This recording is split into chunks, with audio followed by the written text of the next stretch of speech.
Hi friends, இந்த வீடியோவில் 11th ஸ்டாண்டர்டுக்கான பயாலஜி செகண்ட் மீடியம் எக்ஸாமுக்கான ஒரிஜினல் கொஷின் பேப்பரை பற்றி பார்க்க போகிறோம். வீடியோவை ஸ்கிப் பண்ணாமல் ஃபுல்லாக வாட்ச் பண்ணுங்கள். இந்த வீடியோவை உங்கள் ஃப்ரெண்ட்ஸ்க்கும் ஷேர் பண்ணுங்கள்.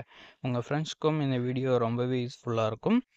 இந்த வீடியோவில் கொடுத்துருக்கக்கூடிய கொஷின்ஸ் எல்லாமே மோஸ்ட்லி இம்பார்ட்டன்ட் கொஷின்ஸ். கண்டிப்பாக இந்த கொஷின்ஸ் அப்படியே வர்றதுக்கான வாய்ப்புகளும் ரொம்பவே அதிகமாக இருக்குது, ஒரு சில டிஸ்ட்ரிக்டில் மட்டும். ஸோ இதில் கொடுத்துருக்கக்கூடிய 1 மார்க்ஸ் எல்லாமே மோஸ்ட்லி புக் பேக்கில் இருந்து வரும். ஒரு கொஷின்ஸ் மட்டும் எக்ஸ்ட்ரா கொஷின்ஸில் இருந்து வர்றதுக்கான வாய்ப்புகள் இருக்குது.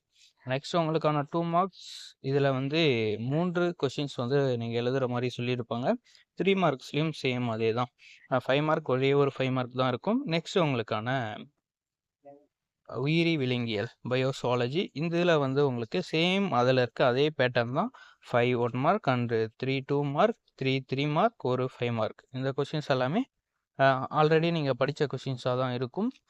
அப்படி இல்லைனாலும் இதில் இருக்கக்கூடிய கொஷின்ஸ் எல்லாமே படிச்சுக்கோங்க. எக்ஸ்ட்ரா ஒரு சில கொஷின்ஸ் படிச்சிங்க அப்படின்னாலே உங்களுடைய செகண்ட் மீட்டம் எக்ஸாம் நீங்கள் ரொம்பவே நல்லா எழுத முடியும். கொஷின்ஸை எழுதாமல் விட்டுறாதீங்க, எல்லா கொஷின்ஸுமே அட்டன் பண்ணுங்கள். Okay friends, thank you.